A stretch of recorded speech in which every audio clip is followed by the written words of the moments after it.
स्वागत है दोस्तों, मैं हूं शाहिम हसन और आप देख रहे हैं इंडिया प्लस न्यूज। लगातार हमारा प्रयास जारी है और हमारा जो विशेष प्रोग्राम चल रहा है गांव की सरकार, इस प्रोग्राम के माध्यम से हम कोशिश कर रहे हैं कि गांव-गांव जाकर वहां के लोगों की आवाज आप तक पहुंचाएं। यदि किसी ने अच्छा कार्य किया है तो वो आप तक पहुंचाएं। और इसी कार्यक्रम की एक कड़ी में आज हम मौजूद हैं मुजफ्फरनगर के एक ऐसे स्थान पर जहां अगर इस तरफ की बात की जाए तो जो पोस्ट कॉलोनी है, गांधी कॉलोनी यानी सरवट फाटक, वो इस मार्ग को गांधी कॉलोनी से जोड़ता है। और ये अगर इस क्षेत्र की बात की जाए तो ये सरवट गांव की ओर जाता है, जो बझेड़ी वगैरह अन्य ग्रामीण क्षेत्रों से ये मार्ग जोड़ता है। अब विशेष रूप से अगर बात की जाए तो हम क्या दिखाने के लिए आए हैं? जी हाँ, स्लोगन है स्वस्थ भारत स्वच्छ भारत, स्वच्छ भारत स्वस्थ भारत। अर्थात स्वच्छता को एक ऐसे स्वास्थ्य का प्रतीक माना जाता है कि यदि कोई व्यक्ति स्वच्छ है तो उसे कहा जाता है कि वास्तव में स्वस्थ हो। लेकिन अगर जिम्मेदार लोग जिनके कंधों पर निर्वहन करने की एक भारी भरकम जिम्मेदारी होती है, वही अपने कर्तव्यों से मुंह चुराने लगे, या फिर ये कह लीजिएगा कि जिस क्षेत्र में गरीबों का ज्यादा रहना है वहां से जान बचाने लगे, उन क्षेत्रों में कार्य करने से बचने लगे, तो क्या होगा? यहाँ के स्थानीय लोगों से जब हमने बात की तो उनका क्या कहना है कि जो ये यहाँ पर कूड़े का ढेर दिखाई दे रहा है, ये इस सामने जो बस्ती दिखाई दे रही है, उन सब का कहना है कि मच्छर से लेकर न जाने कितनी परेशानियां उन्हें उठानी पड़ रही हैं। लेकिन कई बार प्रदर्शन किए गए, कई बार आवाज पहुंचाई गई, उसके बावजूद कोई कार्य नहीं हुआ है और लगातार जो है अधिकारी मनमानी पर लगे हुए हैं। जी हाँ, यहाँ कुछ लोग हमारे साथ मौजूद रहेंगे जो यहाँ किसी दुकान पर बैठे हुए थे, किस तरीके से उनको परेशानियां हैं यहाँ पर बात करेंगे।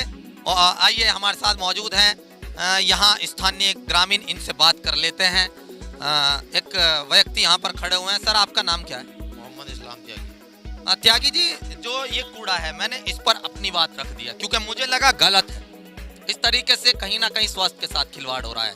लेकिन क्या इस पर पहले कोई आवाज पहुंचाई जा चुकी है जिनके ऊपर जिम्मेदारी है इन कार्यों को देखने? हमने 5-4 बार इसकी एप्लीकेशन दी है, बंद भी करवाया जाता, पर अधिकारी लोग आगे जबरदस्ती गिरवा गए यहाँ पे।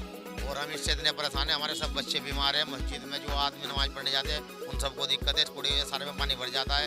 सामने कब्रस्तान है, पर कोई लोग हमारी नहीं सुनता। अगर हम ज़्यादा वो करते हैं, पुलिस वाले आगे ठाके लेके चल देते हैं। अच्छा, अगर बात की जाए त्यागी जी, तो ये नगर पालिका के अंडर में आता है या किसी?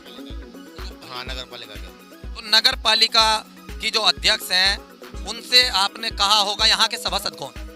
यहाँ के सब मेंबर साहब है, जो आबिद मेंबर है।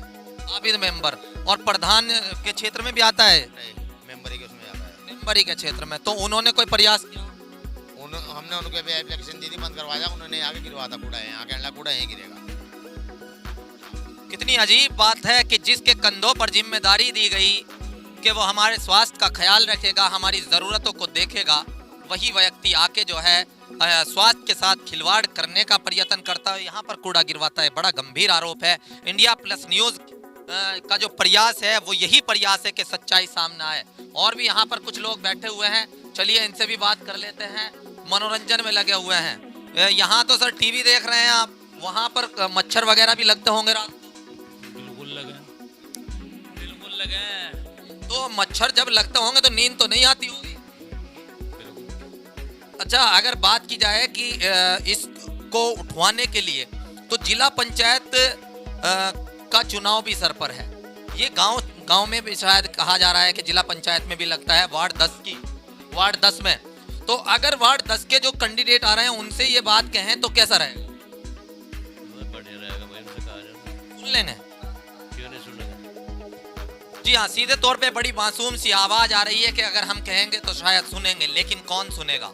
वो सुनेगा जो भावी पोस्टर चिपका रहा है, वे सुनेगा जो लगातार वादे कर रहा है, वे सुनेगा जिसने खुद यहाँ पर आकर कूड़ा डलवाया, या वो नगर पालिका या उसके मेंबर, उसके वार्ड सदस्य वो सुनेंगे जिनको जो है वोट लेते समय सिर्फ गरीबों की गरीबी दिखाई देती है, उनकी मजबूरियां दिखाई देती हैं। और ये जो इस तरह का कार्य यहाँ पर हो रहा है, जहाँ पर इस तरह के कूड़े डले हुए हैं, और भी कुछ लोग हमसे बात करना चाहते हैं, उनका भी दर्द है। भाई आपका नाम क्या है? तैयब भाई, यहाँ जो ये इस प्रकार से 5 या 7 कुत्तों ने अपना घर बना लिया है, तो ये बच्चे जो स्कूल जाते हैं उन्हें परेशानी है, बच्चे भी बहुत बीमार पड़े हैं यहाँ पे। नहीं तो कुत्ते अगर बच्चों पे हमला बोल दें, 2 बच्चों को खींचो ले जा रहे थे, कल ही हमने छुड़ाया, जबरदस्ती छुड़ाते हैं ना बच्चों, इतने बड़े बड़े बच्चों को खींच के ले जाए, बकरी के बच्चों को, आदमी के बच्चों को, सबको खींच के ले जा रहे हैं, तो यहाँ से पहरा देना पड़ रहा है। तैयब का कहना है कि बच्चों से लेकर पशुओं तक को खतरा है, लेकिन क्या वास्तव में हम अपने अंदर झांकें और सोचें कि हम वोट देते समय सोचते हैं?